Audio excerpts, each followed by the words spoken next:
Hi, I'm Fernando. I'm also from UNPO. Thank you to the panelists. It's a question to any of you or to all of you. I believe that the Ethiopian regime has been quite successful in marketing the country to the European Union and to the United States and the UK, the main donors, with two main arguments. One, that is the fastest growing economy in Africa and perhaps in the world. And second is that it's a country that managed to keep away terrorists.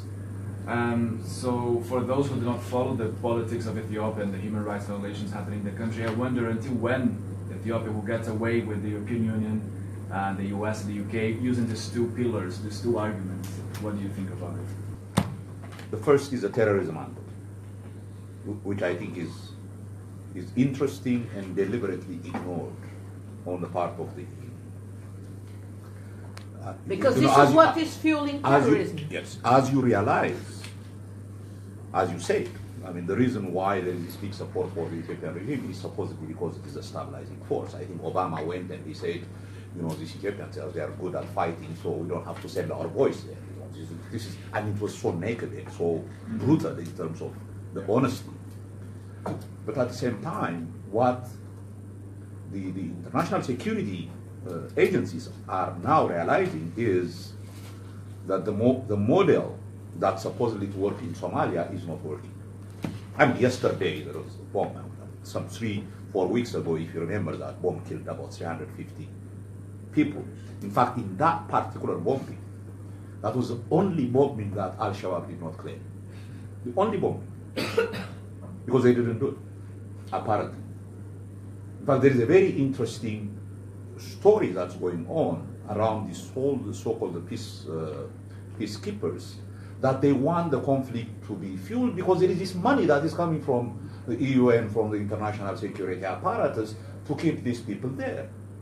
They don't want this conflict to end. So I mean, there is this sudden realization that we really don't have any meaningful story that would keep terrorism away from that region the way we are doing it now. In fact, there is increasing realization that the whole instability and terrorism is to a certain degree fueled by the Ethiopian regime. And there is quite a lot of research that's going on about the specificities of it. So, but at least on the part of the intelligence community, there is now a sudden realization that this thing is not working. Mm-hmm. And the reason why it is not working is probably the Ethiopian regime, which has a completely different agenda from it. Now that's the first, so I think there is a realization on the part of the security agencies that this claim that we need to support the Ethiopian regime in order to stop terrorism is actually fake. It's not actually true. It's not actually working. It's actually making it worse. The second, the growth story, that's the other very interesting thing. I think, Anna, the second part of your statement is more, I think, to the point that I really believe that the EU in Addis sends real report, exactly what's going on in the country. And it dies once it comes to the bureaucracy here because of all the interests that are going on. The development community, as you know, is a really corrupt community. We all know that, and there are all kinds of interests that are going on. They need a feel-good story. You know, here is Ethiopia that is. I mean, Christine Lagarde went to Addis precisely because of the economic crisis that the regime is facing. It does not have foreign currency. The total amount of reserves that it has is now close to 700 million, which is 3 weeks worth imports. I mean, the foreign currency crisis is so serious that the Ethiopian telecom head came to parliament and said, we could not pay our debt in foreign currency because we could not get any foreign currency. I mean, you need to wait at least 6 to 9 months if you are going to get any import permit with foreign exchange. So the economic crisis is real, and Christine Lagarde went to actually say, you know, as you know, the IMF has only one instrument always. It believes in one dogma, and that dogma is, you have a problem, just cut the prices, you know. So privatize. You have a problem, privatize or exchange rate devaluation. I mean, that's what she went and she told them, that you need more money, you need to devalue.